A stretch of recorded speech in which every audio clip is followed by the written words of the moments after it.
여러분 안녕하십니까? 1월 14일 화요일 뉴스가 있는 저녁을 시작합니다. 여야 정당들은 총선을 앞두고 인재 영입에 나서 있습니다. 그런데 어떤 정치를 위해서 어떤 사람들을 찾고 있는 건지 철학과 방향성이 보이지 않는다는 지적들이 나옵니다. 팔방미인, 성공한 인생, 역경 극복 등의 인생 스토리에만 너무 치우친다는 지적도 나옵니다. 능력도 엄격히 따지고 검증해 봐야 됩니다. 또 연동형 비례대표제를 도입한 건 정치적으로 소외된 계층을 대변할 사람들을 더 많이 국회로 진출시키려고 한 건데 전시 효과만 노려서도 곤란할 겁니다. 오랜 논란 끝에 선거제도를 개혁했는데 인재 영입이 개혁의 취지를 살리지 못해선 역시 곤란한 거죠. 뉴스가 있는 저녁은 FM 94.5 YTN 라디오와 함께 방송하고 있습니다. 첫 소식은 문재인 대통령의 신년 기자회견입니다. 검찰 개혁과 관련한 기자들의 질문이 가장 많았습니다. 문 대통령은 윤석열 총장의 엄정한 수사 의지를 긍정적으로 평가하면서도 검찰은 아직도 막강한 권력이니 과거의 초법적인 지위나 선택적 수사에서 벗어나도록 해야 한다고 경고했습니다. 김도원 기자입니다. 새해를 맞아 문재인 대통령의 임기 후반기 첫 기자회견이 열렸습니다. 시작부터 검찰 개혁에 질문이 집중됐습니다. 연초부터 검찰 인사를 놓고 벌어진 법무부와 검찰의 갈등에 대해 문 대통령은 법무부 입장에 무게를 실었습니다. 우선 이 부분을 좀 분명히 해야 될 것 같습니다. 수사권은 검찰에 있습니다. 그러나 인사권은 장관과 대통령에게 있습니다. 윤석열 총장이 거꾸로 법무부에 인사안을 보여달라고 요구했다면 절차에 역행한 것이고 과거에 그런 식으로 했다고 하더라도 검찰이 초법적 권력을 누린 거라고 일축했습니다. 다만 이번 일만으로 윤 총장을 평가하진 않겠다고 해 일각에서 제기된 윤 총장 경질설이나 징계설엔 선을 그었습니다. 검찰의 청와대 수사에 대해선 윤 총장이 권력에 굴하지 않는 엄정한 수사로 국민의 신뢰를 얻었다는 점을 인정했습니다. 잘못된 수사 관행까지 바로잡는다면 검찰에 대한 국민의 신뢰가 더 높아질 거라며 검찰 스스로의 개혁을 주문했습니다. 어떤 사건에 대해서 선택적으로 열심히 수사하고 어떤 사건은 제대로 수사하지 않는다면 그것은 수사의 공정성에 오히려 국민들로부터 신뢰를 잃게 될 것입니다. 조국 전 법무부 장관에 대한 질문엔 착잡한 표정이었습니다. 검찰개혁 과정에서 아주 큰 마음의 빚을 졌다며 이제는 논란을 끝내자고 호소했습니다. 참으로 송구스럽게 생각합니다. 그러나 이제는 검경수사권 조정 법안까지 다 통과가 되었으니 이제는 조국 장관은 좀 놓아주고. 문 대통령은 권력 투쟁으로까지 비친 법무부와 검찰의 갈등이 개혁의 과도기에서 벌어진 것으로 일단 판단한다고 말했습니다. 윤석열 총장에게는 수사 의지에 대한 평가와 개혁에 역행하는 태도에 대한 경고를 동시에 보낸 것으로 해석됩니다. YTN 김도원입니다. 문재인 대통령은 북미 대화에 대해선 현재 교착 상태이긴 하지만 북한과 미국 양측 모두 대화의 의지는 여전하다고 평가했습니다. 다만 미국 대선 상황 등을 고려할 때 남은 시간이 많지 않다며 남북관계 발전으로 북미 대화 재개를 이끌겠다고 강조했습니다. 한인희 기자가 보도합니다. 문재인 대통령은 최근 트럼프 대통령이 북한 김정은 위원장에게 생일 축하 친서를 보낸 것을 긍정적으로 평가했습니다. 김 위원장 생일인 지난 8일을 계기로 도발이 있을 거란 우려도 있었지만 오히려 대화의 계기가 됐다는 겁니다. 북한 역시 요구 수긍이란 전제는 달았지만 대화의 문이 닫히지 않았다는 것을 분명히 했다고 밝혔습니다. 북한은 그 시한을 넘어서서도 여전히 대화의 문을 닫지 않았습니다. 북한 역시 대화의 문은 열어두고 있고 또 대화를 하고 싶다는 뜻을 보여주고 있는 것입니다. 긍정적인 요소를 평가하면서도 낙관론만 펼치지는 않았습니다. 대화가 단절되진 않았지만 진전되지 못하는 상태라고 인정했습니다. 특히 연말, 미 대선을 앞두고 상황을 후퇴시킬 수 있는 교착 상태가 지속하는 것은 바람직하지 않다고 언급했습니다. 북미 간에 그렇게 많은 시간적 여유가 있다고 생각하지 않습니다. 그러면서 남북관계 발전이 북미 대화를 이끌 수 있게 하겠다고 강조했고 대북 제재로 제한된 범위 속에서 주체적으로 남북 협력을 늘리려고 노력하겠다고 밝혔지만 신년사 이상의 구체적인 실행 계획은 소개하지 않았습니다. 남북 간에도 이제는 그 북미 대화만을 바라보지 않고 이 남북 협력을 좀 이렇게 정진시키면서 북미 대화를 좀 더 촉진해 나갈 그런 필요성이 높아졌다고 생각합니다. 제재는 북한의 변화를 이끄는 것을 목표로 해야 한다는 점을 들며 북한의 실질적 비핵화 조치에 대한 상응 조치 수준을 결정하는 것이 북미 대화의 과제라는 입장도 재확인했습니다. 문 대통령은 또 남북 협력을 확대하는 것이 북한에 대한 일부 제재 면제나 예외 조치를 인정하기 위한 국제적 지지를 넓히는 길도 된다고 강조했습니다. YTN 한현입니다. 문 대통령은 신년 기자회견에서도 부동산 시장 안정에 대한 강력한 의지를 거듭 확인했습니다. 집값이 지나치게 뛴 곳은 원상 회복돼야 한다면서 강력한 추가 대책을 예고했습니다. 또 우리 경제는 지난해보다 수출이 회복되고 성장률도 나아질 것이라고 강조했습니다. 김평정 기자입니다.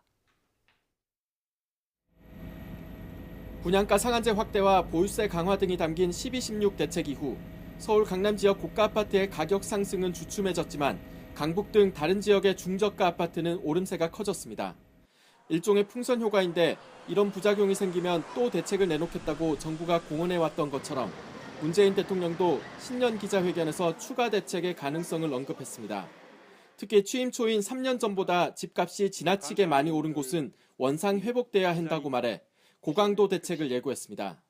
일부 지역은 정말 우리 서민들이 납득하기 어려울 만큼 그리고 위화감을 느낄 만큼 그런 급격한 그 가격 상승이 있었는데 그런 급격한 가격 상승들은 원상 회복되어야 한다고 생각합니다.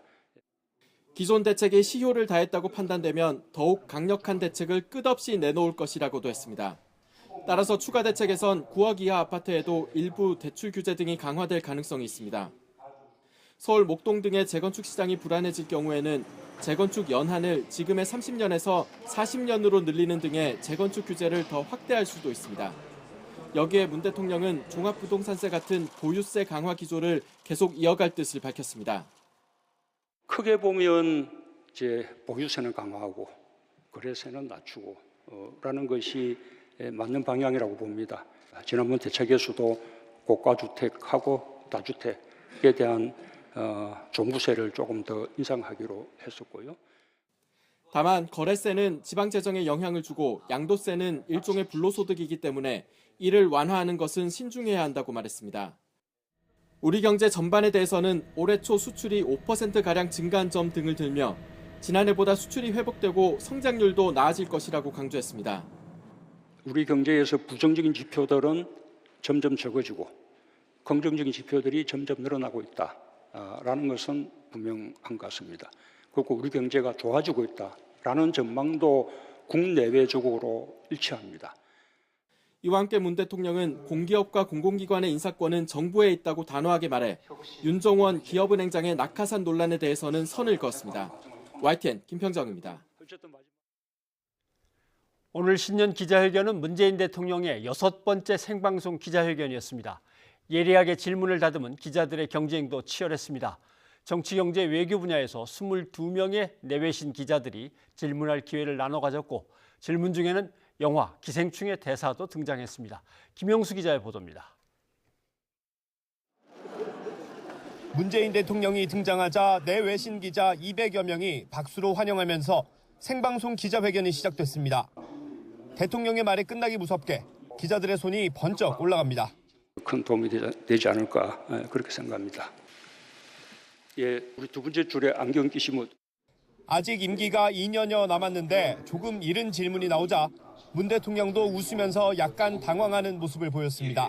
그래서 문재인 대통령께서는 임기가 끝나신 후에 어떤 대통령으로 남고 싶으신지 그냥 잊혀진 사람으로 그렇게 돌아가고 싶고요. 뭐 대통령 끝나고 난 이후에 좋지 않은 모습 이런 것은 아마 없을 것입니다. 지역신문 기자가 국토 균형 발전 전략을 묻자 문 대통령은 지역 현안이 아니어서 고맙다는 농담을 건네기도 했습니다. 그래도 뭐 설악산 케이블카 문제라든지 지역 문제 말씀하시지 않고 지역 일반적인 문제 말씀해 주셔서 감사합니다. 아카데미 6개 부문 후보작에 오른 영화 기생충의 대사를 활용한 질문도 나왔습니다. 아들아, 너는 계획이 다 있구나. 그런 대사가 있습니다. 그 대통령님도 국정에 계획이 있으실 텐데 부동산 관련한 너무 구체적인 계획을 묻는 질문에는 웃음으로 답변을 대신했습니다. 대답이 불가능한 질문으로 보여집니다. 예, 그런 강력한 의지를 가지고 있다라고 생각합니다. 외교 안보 분야로 넘어가자 외신 기자들도 5명이나 질문 기회를 가졌습니다. With the killing of the top general, Qasem Soleimani, in Iran by the United States, how can you now convince Kim Jong-un that he should still give up his nuclear weapons? 대통령의 신년 기자회견에서도 일찍 도착해 가운데나 앞자리에 앉은 기자들이 더 쉽게 질문권을 얻었습니다. 올해도 어김없이 한복 패션이 등장했지만 아쉽게도 질문자로 뽑히지 못했습니다.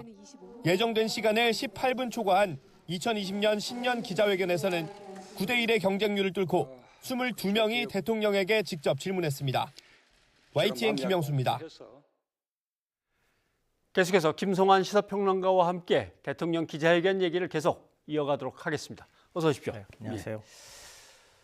각본 없이 손을 들고 대통령에게 자기를 이제 존재감을 알리는데 부채도 나왔군요. 손부채도 등장을 했습니다.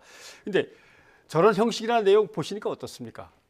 이전 정부 때 비해서 굉장히 좀 비교가 되죠. 예. 이전 정부 때는 전부 다 각본을 짜놓고 질문지까지 전부 청와대에 전달하고 난 다음에 기자회견이 이루어졌는데 문재인 정부 들어서서 그런 각본 없는 기자회견을 많이 보고 있지 않습니까?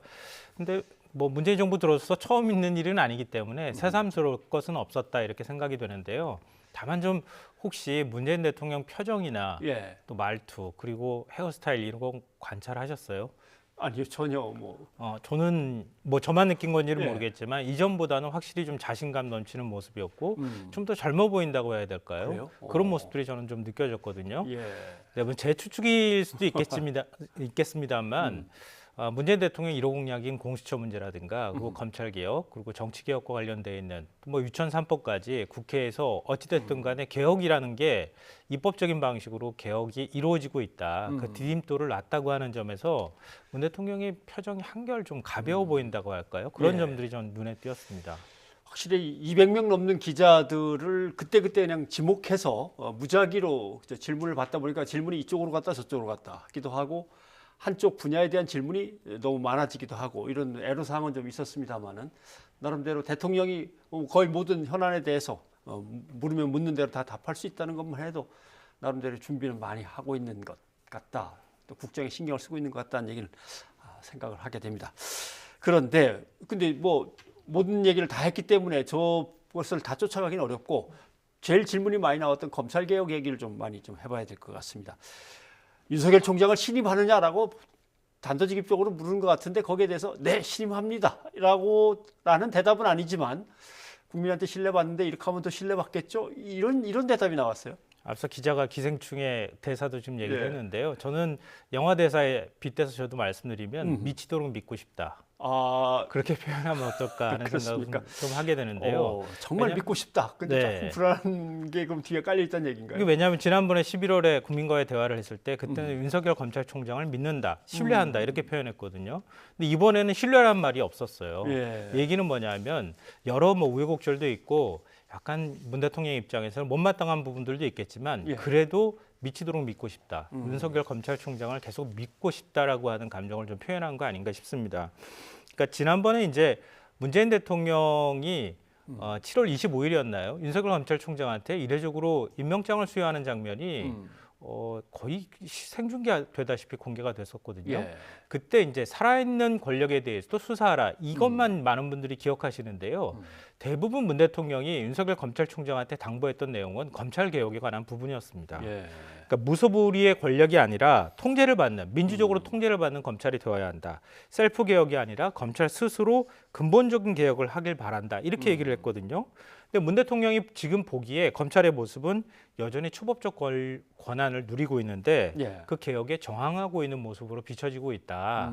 근데 그렇게 하고 있으니 검찰 스스로 좀 잘 좀 기억했으면 좋겠다. 예. 윤석열 검찰총장 미치도록 믿고 싶으니라고 예. 하는 그런 말을 한 거 아닌가 싶습니다. 네. 신뢰하십니까라고 하는데 이미 국민으로부터 나름대로 소신 있는 수사를 통해서 신뢰를 받고 있는 분인데 이런 검찰 개혁을 잘 해주시면은 관행도 고치고 문화도 고치면 더 신뢰를 받으실 텐데 뭐 이런 정도의 표현인 듯한데 네. 사실은 고개를 말씀하신 대로 고개를 좀 갸우뚱하는 그런 의미도 담겨 있습니다.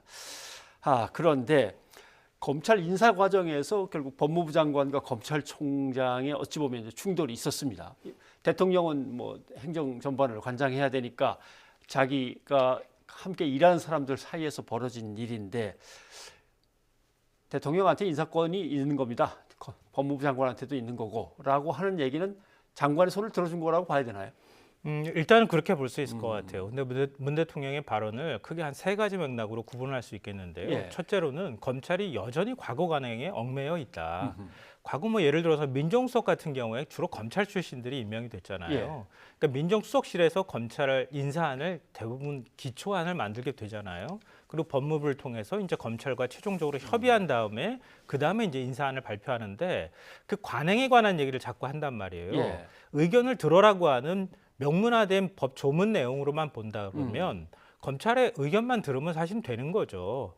근데 그걸 협의하라고 하는 의미다라고 자꾸 얘기하는데 그건 관행일 뿐이다. 이렇게 문 대통령은 분명하게 구분 지어줬다. 이렇게 볼 수 있고요. 그리고 그 문 총장, 윤석열 검찰총장이 항명했다고 하는 인식에 대해서는 문 대통령이 선을 딱 그었습니다. 그러니까 항명이라고 하게 되면 그걸 대통령이 그대로 용인하면 안 되잖아요. 예. 그렇죠. 당연히 거기에 따르는 인사 조치가 뒤따를 텐데 앞서 제가 말씀드린 것처럼 미치도록 믿고 싶기에 그러니까 항명이라고 지금 볼 상황은 아니다. 그 이유도 설명을 했습니다. 그 이유가 뭐냐면 인사 프로세스가 제대로 정립이 안 됐다 이겁니다. 그러니까 과거에 검찰에 잘못된 관행이 있었고 그게 투명한 인사를 하지 못하는 한 원인이 되었다 하더라도 지금 인사를 내는 과정에서 인사 프로세스가 정확하게 정립이 되어 있지 않기 때문에 이번에 어느 정도 불가피한 혼란은 있었다. 그렇지만 이번 기회에 인사 프로세스를 제대로 정립해서 검찰 인사가 투명하게 하도록 하겠다라고 하는 점까지 같이 강조를 했습니다. 제가 지켜본 걸로는 그 대목이 제일 강한 어조였던 것 같습니다. 말은 부드럽게 했다 하더라도 예를 들면 지금까지 관행이 그렇다고 만약에 검찰에서 얘기를 한다면 그 관행이 바로 초법적인 검찰 권력의 관행이었던 것이다. 앞으로는 안 된다. 이런 분명하게 못을 박는. 그렇죠. 예를 들어서 문 대통령도 얘기했지만 인사권은 대통령한테 있는 것이고 수사권은 검찰한테 있는 것이다. 이렇게 지금 얘기를 했거든요. 그러니까 수사권을 행사하는 검찰이 인사권까지 행사하려고 하는 것은 그건 지금 말씀하신 것처럼 초법적인 권한을 누리겠다고 하는 거나 다름이 없다. 이렇게 얘기를 하고 있는 것이죠. 결국 이번 인사는 개혁에 좀 더 속도를 내거나 확실하게 하려는 거지 보복성 인사는 아니었다. 대통령은 이렇게 어떻게든 해명을 하는 걸까요? 네, 그렇게 대통령은 인식을 좀 갖고 있는 거 아닌가 싶습니다. 그러니까 검찰 개혁이라고 하는 화두가 인사 문제보다 먼저 나왔던 거잖아요. 예. 검찰 개혁을 계속 얘기해 왔으니까요. 이번 인사는 검찰 개혁 차원에서 이루어진 것이지, 뭐 예를 들면은 청와대를 향한 수사의 뭐 그 칼날을 피하기 위하거나 아니면 그걸 막기 위해서 수사팀에 해당되는 뭐 고검장급을 인사를 낸 것은 아니다. 이걸 대통령이 강조했다고 볼 수 있는데요. 근데 대통령의 말의 어떤 뉘앙스로는 볼 때 그동안의 검찰 수사에 대해서는 조금 좀 불만이 있는 것 같아요. 예. 근데 우리가 이제 흔히들 얘기하지만 정치권이 너무 모든 것들을 법적인 판단에 맡기려고 하는 걸 정치의 사법화라고 얘기하잖아요. 네. 그러니까 사법의 정치화라고 하기에는 사법부는 아니니까 검찰이 저는 검찰의 정치화라고 하는 개념으로 좀 말씀드리고 싶은데요. 검찰이 수사를 할 때 우리가 이제 그 칼잡이라고 보통 검사들을 표현하잖아요. 칼잡이의 경우에는 칼을 사용할 때 그 칼이 얼마나 무서운지를 잘 알아야 되는 거죠. 그러니까 과거의 무사들이 자기 돌을 수련하거나 이런 모습들을 많이 보이는 거거든요. 근데 지금 검찰의 그 칼 끝에는 뭔가의 사심이나 정치적 의도가 포함이 됐다. 이렇게 문재인 대통령은 보고 있는 것 같아요. 그러니까 그걸 어떤 말로 풀어서 얘기를 했냐면은 살아있는 권력, 과거 권력, 그리고 검찰의 수사의 공정함 이런 것들이 그러니까 지금 검찰은 그런 공정함을 제대로 보여주고 있지 못하다. 어떤 특정한 수사에 대해서만 검찰이 지나치게 수사를 하는 듯한 모습을 보이고 있다고 하는 대통령의 인식이 드러났거든요. 예. 그러니까 그런 면에서 검찰 수사의 불공정한 문제라든가 과거 정부에서는 살아있는 권력에 대해서 수사할 때 우리 뭐 흔히들 이제 비유적으로 똑 떨어진다고 하는 표현이 있잖아요. 뇌물 사건이나 이런 것처럼 측근 비리 수사할 때 주로 돈과 관련돼 있는 문제에 대해서 많이 수사를 했단 말이에요. 아마 기억해 보시면 다 아실 테지만 근데 지금 청와대를 향한 수사의 내용을 보면 예를 들어서 감찰을 좀 더 강화하지 않았다라든가 아니면은 선거 과정에서 여당 후보를 정리하는 작업을 했다든가 이건 과거의 정치의 영역이었거든요. 근데 검찰이 그런 정치의 영역으로까지 뛰어들어서 그 유무죄를 판단하기 시작하면 그러면은 정치의 모든 행위 자체가 다 유무죄 판단을 받아야 되는 문제가 될 수 있다. 예. 그거는 선택적인 수사에 해당이 된다라고 하는 대통령의 인식이 숨어 있는 것 아닐까라고 저는 생각합니다. 예. 아무튼 대통령이 선택적 수사라고 하는 것을 자꾸 문제 제기를 한 것은 바로 이제 그런 의미를 담고 있겠고 그렇지만 또 검찰은 검찰대로 대통령이 어떻게 강조를 했건 수사하던 것은 엄정하게 계속 수사를 하면 되는 겁니다. 네, 그죠? 그렇죠. 예. 사람이 바뀐다고 해서 수사를 못하면은 그건 예. 검찰 조직이 무능력하다고 하는 걸 증명해 보이는 것 혹시 아니겠습니까? 뭐 피의자라든가 참고인들이 이게 검찰 인사가 다 끝나면은 내가 좀 더 편안한 입장에서 수사받지 않을까 하면서 기일을 연장한다든가 뭐 이런 게 있을 수도 있는데 아무튼 검찰로서는 소신껏 엄정하게 대통령이 인정한 대로 수사의 의지를 보여주면 되는 것이고 조국 전 장관에 대해서는 참 안타깝다. 차라리 하지 말 것을 이렇게 생각하고 있을 줄 알았더니 이번에 표현은 놓아줍시다라는 표현으로 이제 지배하게 되는데 이걸 후회를 안 하는 모습일까요? 근데 저는 뭐 두 가지 감정이 다 섞여 있는 것 같은데요. 일단 문 대통령의 발언으로 보면 좀 미안함이 더 많이 묻어나는 거 아닌가 싶어요. 예. 사실은 조국 장관 임명에 있어서는 제가 볼 땐 조국 장관의 의지라기보다는 문 대통령의 뜻이 더 많이 담겨 있던 인사였던 것이다 이렇게 보거든요. 왜냐하면 문 대통령이 조국 장관이 자진 사퇴하고 난 다음에 그 직후에 청와대 수보 회의죠. 수석 보좌관 회의에서 바로 입장을 발표했잖아요. 그때 이제 조국 장관하고 윤석열 검찰총장이 환상의 조합을 이뤄서 검찰 개혁을 이루길 바랐다. 이게 헛된 꿈이 되고 말았다. 이렇게 표현했거든요. 그건 대통령이 윤석열 조국이 한 팀이 돼서 검찰 개혁을 좀 추진하길 원해서 인사를 냈던 것인데. 맨 처음 모습은 그거겠죠. 네. 근데 결과적으로 조국 장관과 관련돼 있는 수사가 진행됐고 인사 검증 국면에서 진행이 됐고 그리고 조 전 장관은 지금 구속이 안 됐는데 부인부터 동생 뭐 관련자들이 전부 지금 구속돼 있는 상황이잖아요.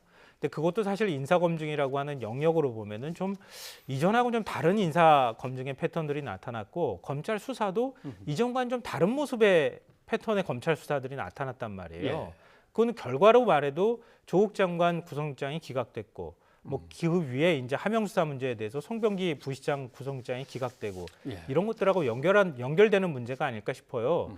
근데 그런 걸로 보면 내가 그나마 뭐 사회적으로 어떻게 보면 굉장히 평판도 좋고 잘 나가는 사람이었는데 법무부 장관 임명하고 검찰이 개혁에 저항했든 아니든 간에 결과적으로 보면은 재판을 받는 처지가 됐다.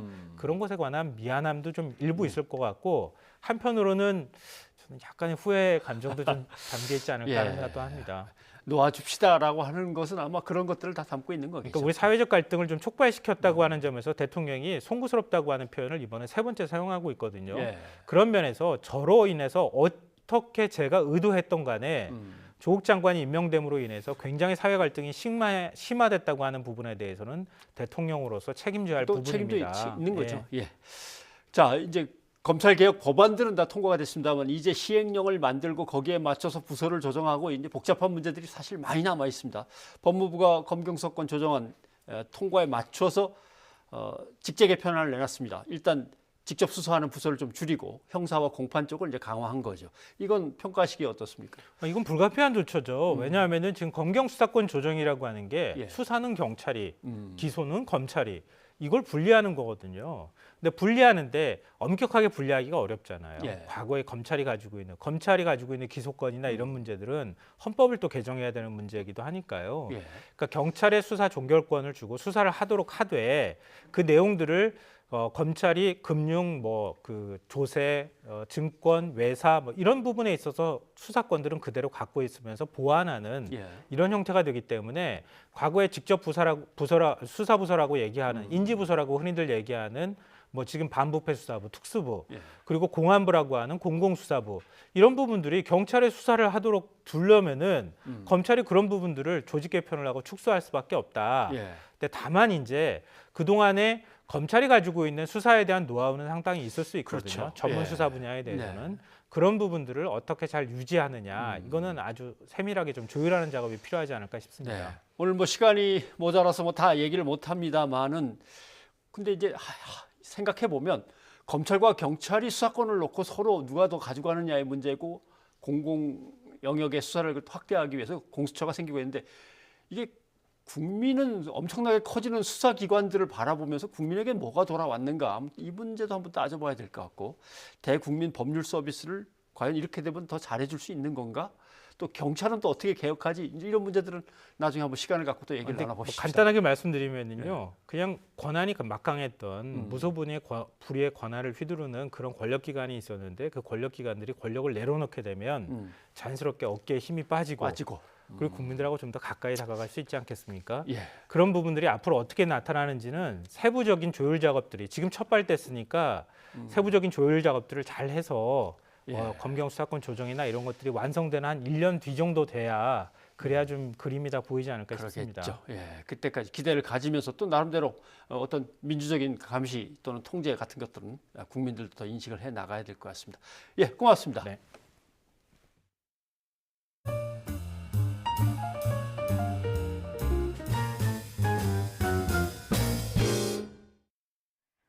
검경 수사권 조정안이 국회 문턱을 넘은 것과 관련해 검찰은 별다른 공식 입장을 내지 않았습니다.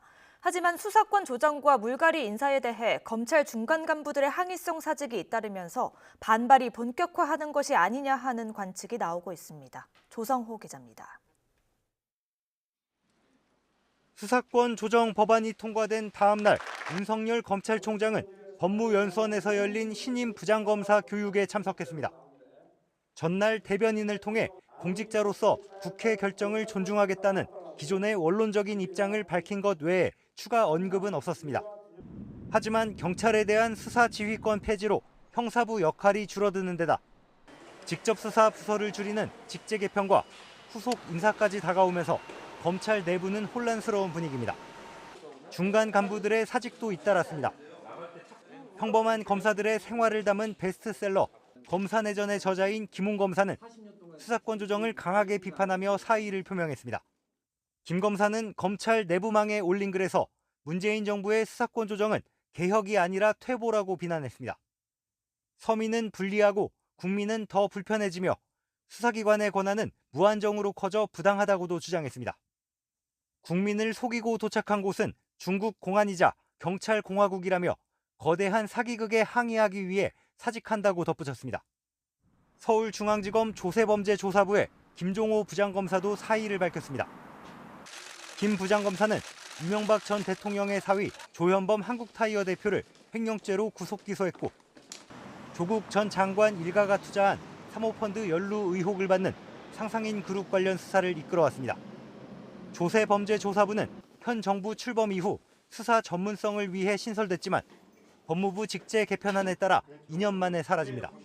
중간 간부들의 이딴 사의 표명 글에는 수백 명의 일선 검사들이 댓글로 공감을 나타낸 것으로 알려졌습니다. 수사권 조정과 직제 개편 등을 놓고 집단 반발의 불씨가 될 수 있다는 관측이 나옵니다. YTN 조성호입니다. 수사권 조정안이 국회를 통과하면서 경찰은 66년 만에 검찰의 지휘를 벗어나게 됐습니다. 수사의 자율성을 갖는 만큼 책임도 커졌는데요. 경찰 수사에 대한 불신도 적지 않은 상황이어서 이를 극복하기 위한 노력도 절실해 보입니다. 김대근 기자입니다. 지난해 경찰 유착 의혹으로까지 번진 이른바 버닝썬 사건 앞에 경찰청장은 고개를 숙였습니다. 국민들께 죄송한 마음 금할 길이 없습니다. 수사를 통해서 하나하나 확인해 가는 과정이 있기 때문에 모든 사안을 명명백백하게 밝힌 다음에 그에 따라서 국민들께 정중하게 사과를 드리겠습니다. 그리고 몇 달 뒤 30여 년 만에 실체가 드러난 이춘재 살인 사건. 당시 경찰이 엉뚱한 사람을 범인으로 몰았던 것으로 밝혀지면서 경찰청장은 다시 한번 사과했습니다. 억울하게 그리고 무참하게 희생당한 그리고 또 그 과정에서 여러 가지 악영향으로 희생되신 모든 분들께 경찰을 대표해서 심심한 사의를 드리는 바입니다. 잇따른 논란으로 경찰 수사에 대한 불신과 비판이 거센 가운데 수사권 조정이 이루어지면서 경찰의 신뢰 회복이 시급해졌습니다. 종결에 관해서는 경찰이 1차적인 권한을 부여했기 때문에 권한을 적절하게 행사할 수 있도록 경찰이 내부적인 그 자정이라든지 또 실력이라든지 사건에 대해서 투명하게 들여다볼 수 있는 내외부 감시나 그런 제도를 마련하는 것도 필요합니다. 이런 대책의 하나로 수사의 독립성과 전문성을 강화하기 위한 국가수사본부가 추진되고 있습니다. 경찰청장으로부터 독립된 본부에서 수사를 전담하고 이 과정에 서장이나 지방청장, 경찰청장도 개입할 수 없습니다. 기존의 지능범죄수사대를 세분화하고 반부패 수사대나 경제범죄수사대 등 한 분야의 특화된 수사팀을 만드는 방안도 거론되고 있습니다. 자치경찰제 시행은 비대해진 권한을 분산하기 위한 조치입니다. 수사의 전문성을 경찰이 갖고서 그런 역량을 바탕으로 수사권을 집행을 해야 되는 점이라고 보여집니다. 지역 권력의 눈치를 보지 않고 자치경찰제를 잘 운영해서 지역의 영향력을 배제시키고 66년 만에 검찰로부터 수사권 독립을 이루면서 고무된 경찰. 이제는 여러 우려를 극복하고 강화된 권한과 책임에 걸맞은 역할을 해야 하는 새로운 시험대에 올랐습니다. YTN 김대근입니다. 정세균 신임 국무총리가 문재인 정부 두 번째 총리로 취임했습니다. 실물경제 전문가 출신의 국회의장을 지낸 정 신임 총리는 취임식에서 경제의 활력을 높이고 사회의 통합을 이루어내겠다고 밝혔습니다. 추은호 기자입니다. 정세균 국무총리가 문재인 대통령으로부터 임명장을 받는 것으로 총리로서의 행보를 시작했습니다. 문재인 대통령은 소통의 달인으로 평가받는 정 총리의 소통 능력에 기대감을 나타냈습니다. 서로 협력하는 정치, 또 서로 타협해 나가는 정치를 이렇게 이끄시는데 가장 적임자라고 그렇게 생각을 합니다. 정 총리는 이어서 정부 서울청사에서 열린 46대 국무총리 취임식에 참석했습니다. 국민에 대한 봉사자로서의 임무를 성실히 수행할 것을 엄숙히 선서합니다. 국무총리 정세균.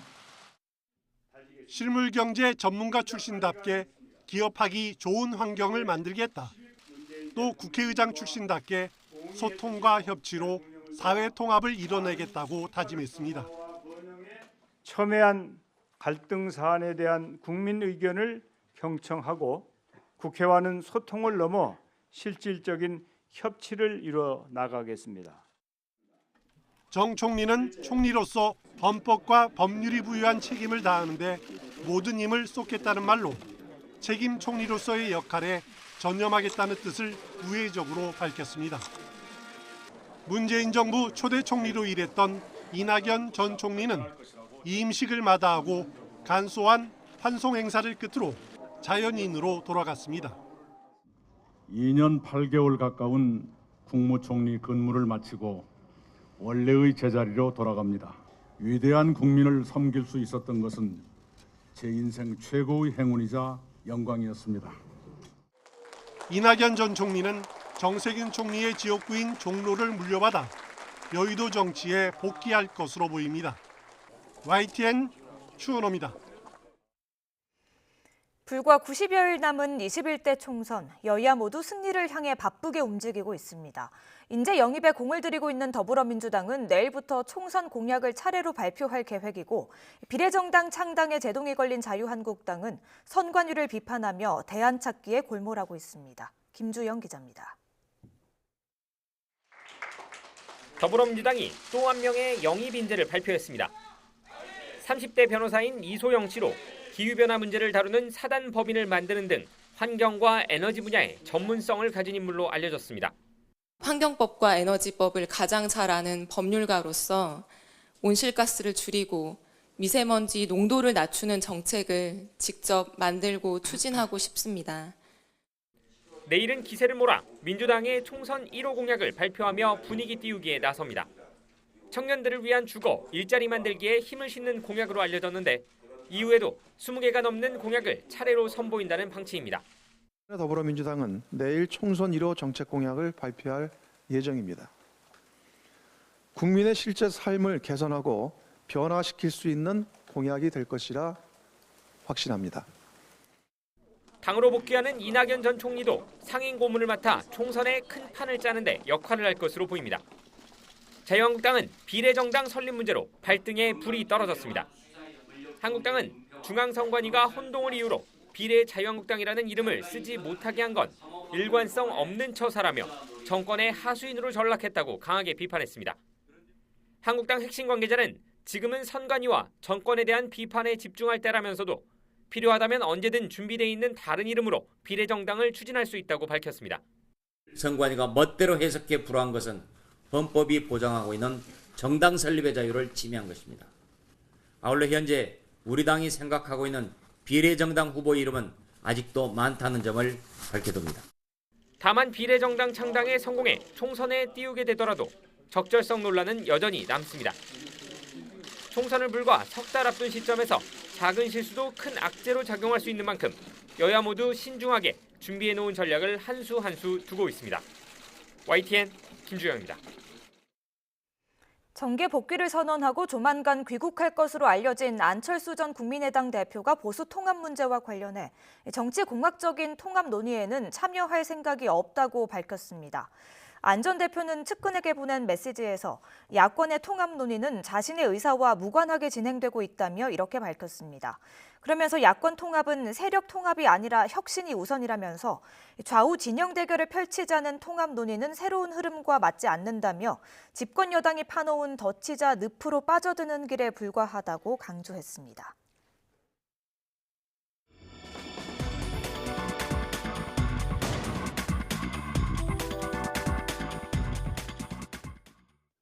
브리핑 있는 저녁입니다. 중요한 사건 사고 소식을 이연아 기자와 함께 알아보겠습니다. 어서 오십시오. 안녕하십니까? 예. 오늘 첫 소식은 어떤 겁니까? 네. 오선 야당 중진 의원, 자유한국당 소속의 원유철 의원이요. 오늘 1심 재판에서 의원직 상실형을 선고받았습니다. 불법 정치자금 수수 등의 혐의로 재판에 넘겨진 원 의원의 1심 재판 오늘 열렸는데 서울 남부지법은 원 의원의 정치자금법 위반 혐의에 대해서는 90만 원의 벌금형을 선고했습니다. 또 알선 수재와 정치자금 부정지출 관련 혐의에 대해서는 징역 10개월의 실형과 추징금 2,500만 원을 선고했습니다. 재판부가 원 의원을 법정 구속하진 않았지만요. 이 해당 판결이 확정되면 원 의원은 의원직을 잃게 됩니다. 네. 정치자금법은 100만 원이 기준인데 90만 원이 나왔는데 그렇습니다. 알선수재 이쪽에서 징역 10월에 실형이 나왔군요. 그렇습니다. 예. 네, 혐의가 상당히 많았는데 지금 3가지만 나왔는데 네.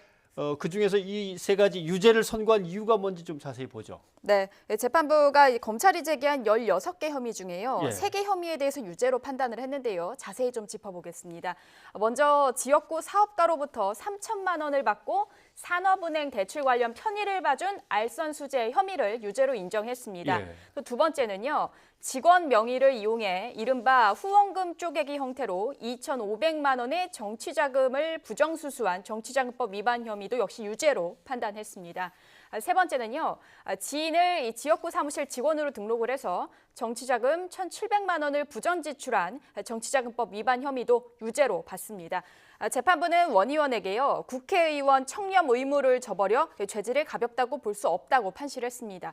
하지만요. 이 지역구 기업 4곳으로부터 1억 8천만 원 상당의 뇌물을 받았다는 혐의는 이 정치자금으로 입증할 증거와 대가성을 입증할 증거가 부족하다며 무죄를 선고했습니다. 네, 뇌물은 전부 다 무죄로 그렇습니다. 선고가 났고요. 네. 지금 원 의원은 항소할 준비를 하는 거죠? 네, 맞습니다. 원 의원은 검찰의 공수사실 모두를 강하게 부인하고 있는데요. 1심 선고 후에는 또 취재진을 만나서 항소심에서 결백을 입증하겠다고 밝혔습니다. 관련 현장 모습 직접 보시겠습니다. 유죄라고 확정된 부분, 우양 부분에 대해서는 그것은 분명히 말씀드리지만 사실이 아닙니다. 제가 이 부분에 대해서는 항소심에서 반드시 결백을 입증해서 무죄를 받아낼 것입니다. 네, 또 이후에 오늘 오후에도 별도 기자간담회까지 열고요. 원 의원은 검찰 수사가 야당 의원 표적 수사고 정치 탄압이다라고 주장을 했습니다. 결국 이 항소심에서는 검찰과 원 의원 측의 치열한 공방이 이어질 것으로 예상이 되는데요. 사실 결백을 주장하는 원 의원과는 달리 검찰은요, 지난해 10월 결심 공판에서 원 의원에게 징역 8년에 벌금과 추징금 총 5억여 원을 구형한 바 있습니다. 네. 다음 소식은 어떤 거죠? 네, 다음 소식은요. 바로 그 이춘재의 자백으로 진범 논란이 빚어온 이춘재 연쇄살인 8차 사건에 대해서 재심 개시 결정이 내려졌습니다. 수원지법은 오늘 이춘재 8차 사건의 재심 청구인 53살 윤모 씨의 의견을 받아들여서 재심을 열기로 결정했다 밝혔습니다. 이 사건은 지난 1988년이었죠. 9월 달에 13살 박모양이 자신의 집에서 성폭행을 당하고 숨졌는데 당시 윤 씨가 범인으로 지목이 돼서 20년을 복역했습니다. 하지만 이춘재가 연쇄살인을 자백하는 과정에서 8차 사건도 자신의 소행이라고 자백을 하면서 진범 논란이 빚었던 사건입니다. 네. 경찰, 검찰이 수사를 하고 기소를 해서 재판에서 유죄가 확정이 되고 그것이 1심, 2심, 3심 다 거치도록 아무튼 확정이 됐다면 이건 뭐 돌이킬 수 없는 웬간해서는 어려운 건데 재심을 결정했다면 재심의 결정 이유는 뭡니까? 네, 말씀하신 대로 사실 과거사 사건이 아닌 일반 형사 사건에서 재심 결정 상당히 좀 이례적이라는 게 지금 법조계 의견인데요. 재심 개시는 사실 과거 사건 관련 수사기관의 수사뿐 아니라 법원 판결에 오류가 있음을 인정하는 것이기 때문에 그간 사실 매우 보수적으로 진행이 되었습니다. 그런데 이번 이 8차 사건의 재심 결정에는요. 이춘재의 자백이 결정적인 역할을 했습니다. 재판부는요. 이춘재가 수사기관에서 조사를 받으면서 자신이 이 사건의 진범이라는 취지의 자백 진술을 했다며 여러 증거를 종합하면 이 진술의 신빙성이 인정된다고 재심 결정 이유를 밝혔는데요. 이는 이 현행법에도 근거합니다. 형사소송법 420조에 보면 재심 사유 7가지를 규정하고 있는데요. 이 중에서 무죄를 인정할 명백한 증거가 새로 발견된 때에 이번 사건 해당이 됩니다. 네, 명백한 증거가 새로 발견됐을 때. 네. 그러면 지금은 일단 재심 개시 결정만 내려진 거고 앞으로 절차는 어떻게 됩니까? 재심은 일반 공판 절차와 동일하게 진행이 될 예정인데요. 일단 재판부는 다음 달 초에 공판 준비기일을 열고요. 쟁점 사항을 정리한 후에 3월부터 본격 재판 일정에 돌입할 예정입니다. 향후 재심 진행 계획에 대해서 윤 씨 측 공동 변호인단 취재를 해봤는데요. 이 변호인단은 이번 재판을 통해서 무고한 시민이 범인으로 몰려 무기징역을 선고받는 과정까지를 면밀하게 들여다볼 계획이다 이렇게 밝혔습니다. 또 특히 윤 씨가 범인으로 몰리는 과정에 결정적 역할을 한 국과수 감정서에 대해서도 광범위한 증인을 불러서 진실을 파헤칠 계획이다라고 밝혔는데요. 직접 들어보시겠습니다. 이춘재는 저희 증인 신청할 거고요. 국과수 감정과 관련된 증인들, 이건 국과수 측 사람도 필요하겠고 또 원자력 연구원 쪽 전문가도 필요하겠고 그리고 당시 그 감정서 작성 과정에 관여한 사람들, 이런 사람들에 대한 증인 신문이 필요할 것 같고 또 당시 경찰 또 검사까지도. 네. 그래서 법원의 이번 재심 결정으로요. 억울한 누명을 쓴 윤 씨의 30년이 제대로 보상받을 수 있을지 주목이 됩니다. 네. 결국 억울해서 재심을 요청한 윤 씨 사건과 관련된 사람들이 다시 다 등장을 해야 되고 이춘재라고 하는 또 다른 진범이라고 주장하는 사람과 관련된 또 기록들 또 증인들이 또 쭉 나와야 되고 맞습니다. 상당히 큰 재판이 되겠군요. 네. 이현아 기자 수고하셨습니다. 감사합니다. 봉준호 감독의 영화 기생충. 기세가 대단합니다. 아카데미상 6개 부문에 후보로 지명되면서 본선 무대에 오릅니다. 네, 무엇보다 작품상과 감독상 같은 주요 부문의 후보에 오르면서 우리 영화 역사를 새롭게 썼습니다. 이대로 쭉 밀고 가서 트로피를 잔뜩 안았으면 좋겠습니다. 좋죠. 네, 김선희 기자의 보도 보시겠습니다. 꼭 갈 거거든. 아들아. 너는 계획이 다 있구나. 골든글로브상에 이어 아카데미 후보 6관왕에 오른 기생충. 영화 팬들은 아카데미상 후보에 오른 것만으로도 많은 기대감을 내비쳤습니다. 각 나라 사람들에게 관심을 가질 수 있겠다는 기회가 되어서 너무나도 뿌듯하고 좀 더 욕심내도 되지 않을까라는. 전문가들은 국제 장편 영화상은 물론 작품상과 감독상까지 주목하고 있습니다. 아시아권 영화로 작품상 후보에 오른 건 이안 감독의 와우장룡과 기생충 단 2작품뿐입니다. 그만큼 진입 장벽이 높습니다. 백인 중심 그리고 남성 중심이라는 비판이 많았어서 이번에 그런 기조가 있었는데 이번 기생충을 통해서 아직 그런 부분도 해소하려고 하지 않았나. 지난해에는 작품상 수상이 유력했던 알폰소 쿠아로 감독의 로마가 수상에 실패하며 외국어 영화를 차별했다는 비난이 일었습니다. 기생충은 이런 분위기 속에서 작품상 후보로 완성도를 인정받았고 외신 반응도 좋은 데다 북미 흥행 실적도 우수해 기대감을 높이고 있습니다. 굉장히 전 세계적인 문제를 오히려 굉장히 양극화의 중심이 미국에서 다루지 못한 얘기를 다루고 있기 때문에 작품상, 감독상도 노려볼 만하지 않을까라는 생각이 듭니다. 감독상 수상 여부도 관심입니다. 지난해 영향력 있는 미 비평가협회 시상식 크리스틱 초이스 어워즈에서 감독상을 수상하며 긍정적인 얘기가 조금씩 나오고 있습니다. 장밋빛 전망이 많이 나오지만 아카데미가 여전히 보수적이고 백인 중심이라는 점에서 기생충이 기존의 높은 진입 장벽을 뛰어넘을 수 있을지 주목됩니다. YTN 김선입니다. 네, 기생충이 오스카 트로피를 잔뜩 품어 안기를 다시 한번 염원하고 응원하면서, 그런데 다 지구촌의 쟁쟁한 영화들이란 말이죠. 이런 것들을 놓고 누가 어떻게 뽑아서 어떻게 상을 주는 건지 참 궁금하죠. 네, 맞습니다. 예. 기생충과 수상을 겨루게 될 영화들은 작품성과 상업성 면에서 아주 쟁쟁한 영화들인데요. 수상작은 회원들의 투표를 통해 결정된다고 합니다. 그렇다면 이 투표는 어떻게 진행되는 것인지 김혜은 기자가 자세히 설명해 드립니다. 아카데미상은 미국 영화예술과학 아카데미 회원들의 투표로 결정됩니다. 회원은 지난해 12월 기준 9,500여 명으로 이 가운데 8,400여 명이 투표권을 갖고 있습니다. 한국인 회원 수는 40명 정도로 지난 2015년 임권택, 봉준호 감독, 배우 송강호, 최민식 등이 위촉됐습니다. 회원들이 부문별로 한 표씩을 행사하면 가장 많은 표를 받은 영화가 그 부문상을 거머쥐게 됩니다. 국제영화상과 다큐멘터리상의 경우 5개 후보작을 모두 본 회원만 투표할 수 있습니다. 올해 수상작 투표는 오는 30일 시작돼 시상식 닷새 전인 2월 4일에 마감됩니다. 가장 수상 가능성이 높은 국제장편영화상은 레미제라블과 페인 앤 글로리 등이 경쟁합니다. 감독상 부문에서는 쿠엔틴 타란티노, 샘 멘데스 등과 겨루는데 수상 가능성도 거론되고 있습니다. 그 산업계에 종사하는 사람들이 그 투표권을 갖고 있거든요. 해외 전문가들이 그 감독상에 굉장히 근접하고 있다는 것을 얘기를 하고 있습니다. 한 감독이 그동안 축적해왔던 히스토리를 어떻게 볼 수밖에 없거든요. 근 10년 이상을 해외 그 예술영화계에 꾸준히 이름을 알려왔고, 최고의 작품에 주어지는 작품상은 모두 9편이 경쟁합니다. 만일 기생충이 수상할 경우 아카데미상 처음으로 비영어권에서 작품상이 나오게 됩니다. 수상과는 별개로 아카데미상 후보에 오른 것만으로도 해외 구매자들이나 세계 영화계에 진출할 수 있는 기반을 마련했다는 점도 주목되고 있습니다. YTN 김혜은입니다. 연말정산 시즌이 다시 돌아왔습니다. 내일부터 연말정산 간소화 서비스가 시작됩니다. 참존경제연구소 이인철 소장과 함께 얘기를 나눠보겠습니다. 어서 오십시오. 예. 연말정산 준비를 해야겠습니다. 이게 돌려받으면 뭐 돌려받나 보다 하지만 도로 내놓으라 그러면 되게 기분 나쁩니다. 맞습니다.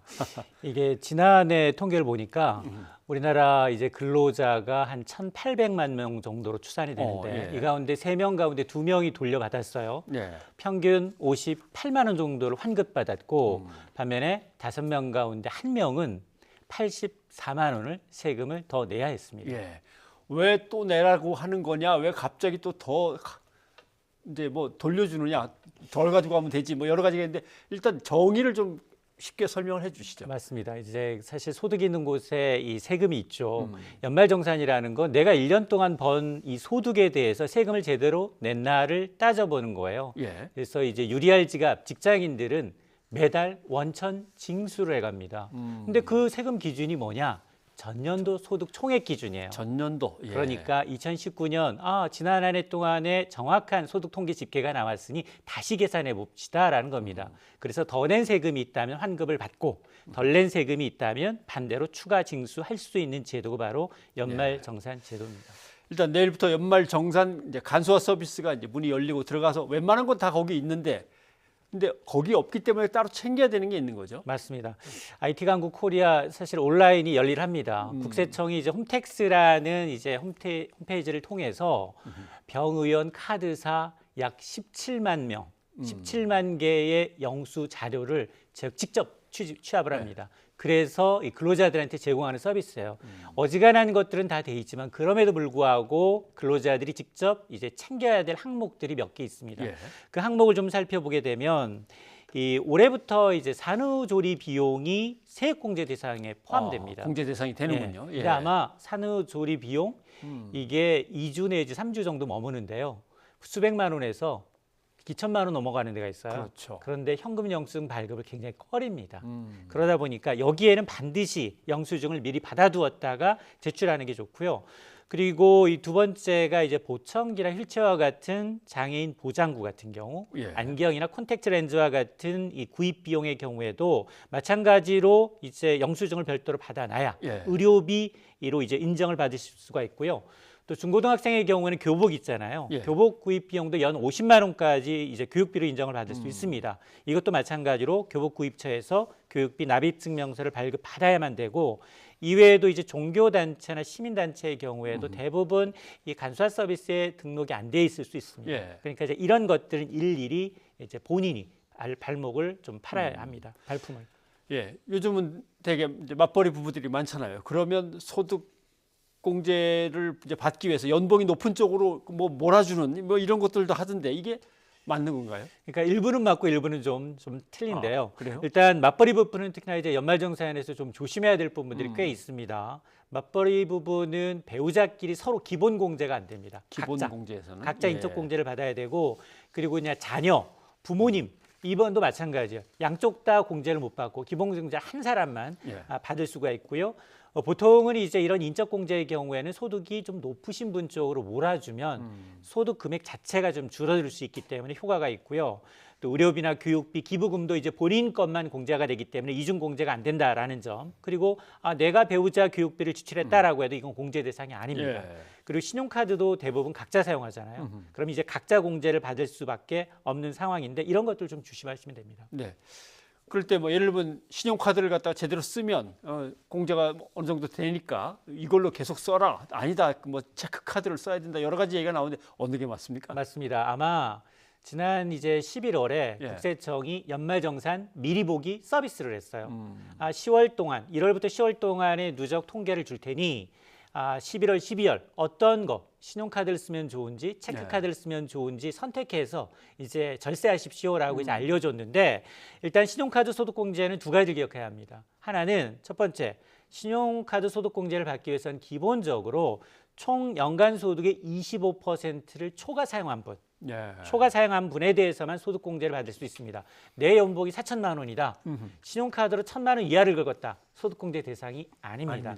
자, 이걸 좀 유의 깊게 보셔야 되고, 또 하나는 이게 소득공제율이 제각각이다라는 거예요. 예. 그러니까 가장 높은 신용카드 항목 가운데 소득공제율이 높은 게 뭐냐? 바로 대중교통을 이용해서 카드를 긁었다거나 아니면 전통시장 이용분, 이게 공제율이 무려 40%입니다. 예. 그리고 이제 그 두 번째가 뭐냐? 체크카드, 현금 영수증, 그리고 지난해부터 이 도입된 제로페이, 제로페이가 30% 공제율을 적용해주고 있고요. 예. 신용카드는 가장 낮아요. 이건 매년 일모를 할까 말까 망설이다 보니까 단계적으로 줄여가지고 공제율이 15%밖에 안 됩니다. 그러니까 하나 팁을 드린다면 아까 연간 총 급여 금액의 25%까지는 신용카드 사용 가장 낮은 신용카드 사용을 극대화하고 그 이후부터는 체크카드나 현금 영수증을 사용하시거나 제로페이를 사용하시게 되면 2배 정도 공제율이 높아집니다. 예. 그러니까 평상시에 이걸 따져보려다가 아유 귀찮아서 그냥 대충 했는데 이때 와서 꼭 후회하게 된단 말이죠. 맞습니다. 꼭 그렇습니다. 예. 그러면 이제 그동안은 이런 게 없었는데 새로 생긴 것들도 있었을 거 아닙니까? 또 바뀐 맞습니다. 것도 있을 거고. 맞습니다. 앞서 이제 산후조리 비용도 올해부터 처음으로 예. 의료비 공제가 가능합니다라고 이제 말씀을 드렸는데 이 산후조리 비용은 올해부터 총급여가 7천만 원 이하인 근로자 또는 이제 배우자입니다. 산후조리를 이용한 경우에 출산 1회당 200만 원까지 되돌려 받으실 수가 있고요. 예. 또 하나 달라진 게 아마 지난해 하반기부터 이제 문화비 소득공제가 도입이 됐어요. 문화비. 그렇습니다. 이제 도서구입비, 공연비가 됐었는데 올해부터는 박물관, 미술관 입장료까지 가능합니다. 이 역시 이제 총급여가 7천만 원 이하인 근로자의 대상으로 해서 신용카드 결제할 경우 결제 금액의 30%를 100만 원 한도까지 추가로 공제를 해주고요. 또 기부금에 대해서도 고액으로 기부하시는 분들이 많은데 이게 30% 세액 공제해주는 고액 기부 금액도 당초는 2천만 원 이상에서 1,000만 원 이상으로 이제 금액 가이드라인이 낮아집니다. 예. 그리고 기부금의 경우에는 사실은 소득공제 이제 각종 자료 이제 놓쳤습니다. 이제 경정제도가 있거든요. 통해서 아마 5년 이내 분에는 이제 추가로 5월에 이제 종합소득세 신고를 하게 되면 공제를 받으실 수가 있는데 이거는 2월 공제 기간이 종전 5년에서 예. 10년까지로 2배 가량 이 기부금에 대해서는 세액 공제 기간이 늘어납니다. 예. 뭐 지금까지는 공제를 해드리는 걸 설명드렸는데 이거 이제는 안 됩니다라고 하는 것도 있겠죠. 맞습니다. 예. 공제가 줄어드는 항목도 있습니다. 일단 자녀 세액 공제예요. 예. 지금까지는 20세 이하 자녀에 대해서도 모두 기본 공제 대상이었는데 올해부터는 7세 이상, 그러니까 7세 미만 안 됩니다. 예. 왜 안 되느냐? 이거는 아동수당을 지급하고 있기 때문에 이중공제 항목이다라고 해서 이제 제외가 되고 있고요. 그리고 또 하나가 면세점에서 사용한 신용카드도 지난해 2월 12일부터 사용분들 보면 면세품이잖아요. 네. 세금이 붙지 않은 거잖아요. 거기서 또 공제해 줄 이유가 없다라고 해서 이 역시 이제 세금 공제 대상이 아니고 이외에도 신차를 카드로 구매했다. 이 경우도 아닙니다. 중고차는 카드로 구매하면 공제 대상이지만 예. 신차를 구매할 경우에는 카드 공제 대상이 아니기 때문에 이런 것들은 유념하셔야 합니다. 예. 근데 지금까지 쭉 지켜보시면 사람들이 제일 빠뜨리는 게 어떤 항목입니까? 이걸 한국납세자연맹이 정말로 열심히 들여다보니까 그동안 연말정산 결과 가장 놓치기 쉬운 부분이 뭐냐를 좀 조사를 했어요. 예. 그랬더니 바로 장애인 소득공제 아. 그리고 이제 부모님 부양 공제 항목이 있는 이걸 잘 놓치는 분들이 있더라라는 거예요. 부모님 부양 공제 항목도 놓치게 되나요? 그렇습니다. 이게 놓치거나 아니면 이중 공제하는 거예요. 아하. 부모님 자식들이 여럿이니까 이중 공제입니다. 그건 반드시 한 명이에요. 한 명만. 예. 네. 그러니까 가장 많이 놓치는 이제 장애인 소득공제의 경우에는 일반적으로 보면 이제 보건복지부가 제공하고 있는 장애인 복지 카드가 있어야만 되느냐 그게 아닙니다. 예. 세법에서는 이 범위가 넓어져요. 그러니까 암이나 치매, 난치성 질환과 같은 중증 환자의 경우에는 병원 담당 의사가 장애인 증명서를 별도로 발급해 줍니다. 예. 이걸 발급받게 되면 장애인 이 공제로 200만 원의 추가 소득 공제 혜택이 가능하고 앞서 이제 부모님과 관련해서는 이중 공제가 안 된다는 거거든요. 그러니까 자녀들 가운데 누구라도 됩니다. 하물며 사위, 며느리까지 돼요. 그런데 단지 한 명만 그리고 60세 이상이면서 소득이 없는 분. 그러니까 연간 총 이제 근로소득이 뭐 500만 원 미만인 이제 부모님에 대해서 이제 공제 혜택을 받으실 수가 있습니다. 네. 아무튼 뭐 국가 재정을 다루는 분들이 뭐라고 하실지 모르겠지만 모든 분들이 13원의 보너스 받아가시기를 우선 기원하겠습니다. 오늘 고맙습니다.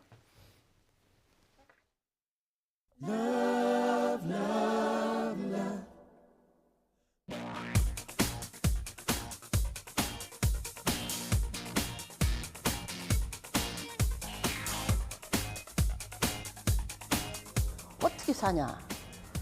에? 어떻게 어렵게 사느냐? 어려운 거 하나도 없는데 자기들 생각으로는 굉장히 어렵게 생각하나 봐요. 결혼이란 게 선택이잖아요.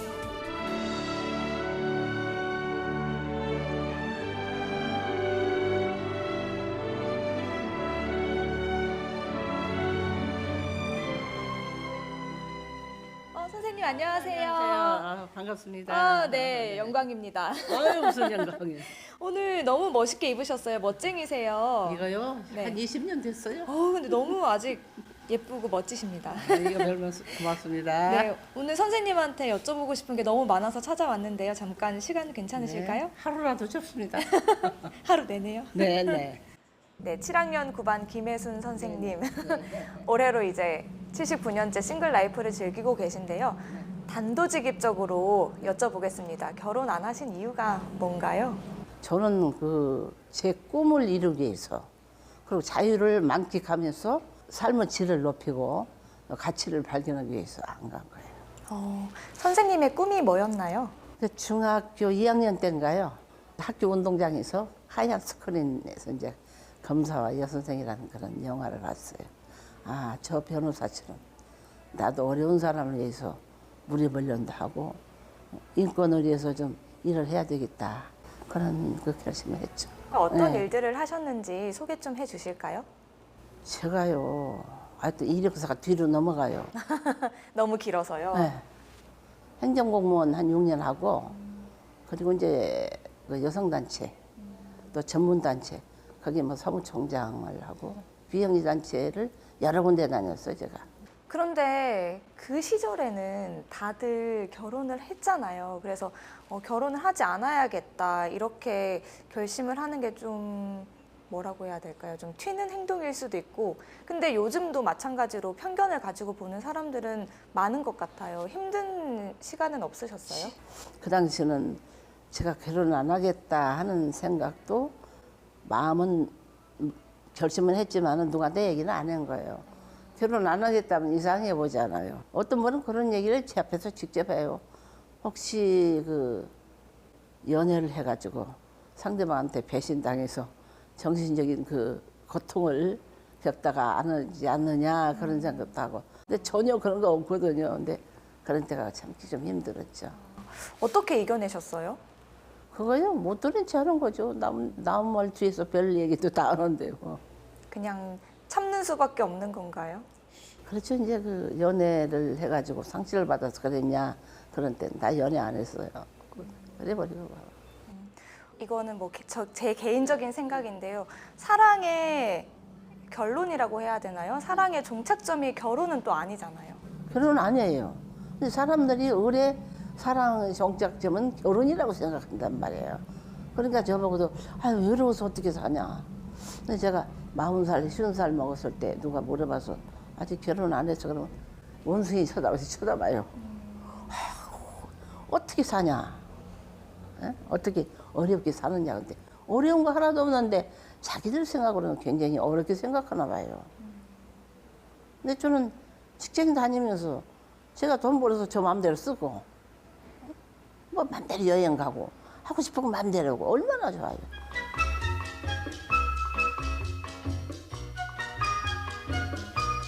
수비수비수 수비수비수. 근데 아까도 이야기하셨지만 뭐 젊으셨을 때는 좀 더 편견의 눈으로 바라보는 사람들이 많았기 때문에 힘드셨다고 했는데 비혼에 대한 우리나라 사람들의 생각이 어떻게 변한 것 같으세요? 그 전에는 가장 비혼으로 살려면 어려운 게 부모님들이에요. 어떤 부모는 너 결혼 안 하면은 나 창피해서 죽겠다 이런 식으로 압력을 누르고 그러는데 저희 부모님은 절대 저한테 그런 일이 안 하시고 사람마다 다 자기 생각이 있고 인생관이 다르니까 너는 너 선택하는 대로 나는 그냥 참겠다 그러고 결혼이란 게 선택이잖아요. 지금은 그렇게 뭐 왜 안 하냐 뭐냐 하고 주위에서 간섭하는 사람들은 별로 없는 것 같아요. 저희 엄마는 간섭하세요. 저희 엄마가 안 그러시다가 이제 제 주변 친구들이 막 결혼을 하니까 너도 일도 중요하지만 결혼을 해서 아기도 낳고 이렇게 뭐 가정을 꾸려야 되지 않겠니? 막 얘기를 하시더라고요. 그게 인간의 기본 생활이니까 그 기본 생활을 벗어나서 너 혼자 살겠느냐 이런 걱정하는 그런 뜻에서 그렇게 얘기를 하셨겠죠. 그리고 어떤 부모나 다 그렇게 얘기하세요. 저희 부모처럼 그렇게 말 안 하는 부모는 드물어요. 그러면 곧 이제 설이거든요. 네. 설에 고향에 가면 친척들도 뵙고 할 텐데 그때 이제 친척들 다 모인 자리에서 그런 얘기 꼭 나오잖아요. 너 결혼 언제 할 거니? 국수 언제 먹게 해줄 거니? 이런 얘기 나오거든요. 저는 뭐라고 해야 현명하게 대처를 하는 걸까요? 결혼은 꼭 정량이 없다. 내가 꼭 젊을 때 가야 되는 거 아니야. 아무 때도 내가 만족할 사람이 생기면 그때 가면 그게 행복이지. 나중에 30세 뭐 40대도 갈 수 있고 뭐 안 할 수도 있고. 안 갈 수도 있고.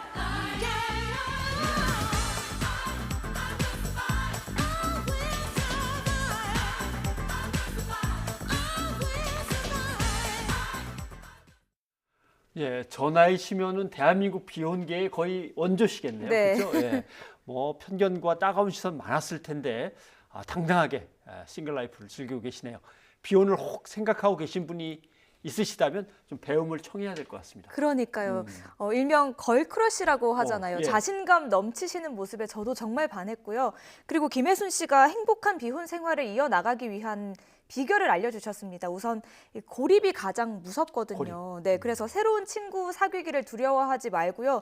또 뭐 자기 개발이라고 하죠. 늘 네. 새로운 걸 배우는 걸 두려워하지 않는다면 만족스러운 비혼 생활을 누릴 수 있을 거라고 하셨습니다. 네. 먼저 내가 어떤 사람인지, 내가 추구하는 비혼이 어떤 형태인지를 좀 진지하게 생각도 할 필요가 있고, 그걸 지켜보는 주변 사람들은 뭐 결혼해라, 마라, 뭐 왜 안 하냐 이런 걸 따지기 전에 네. 모든 걸 결혼에다 연결시키지 말고 나름대로 다른 사람이고 다름을 인정하고 그 사람의 어떤 자신의 방식만으로 행복을 추구해 가는 그 모습을 존중해 줘야겠다라는 생각도 해봅니다. 네, 맞습니다.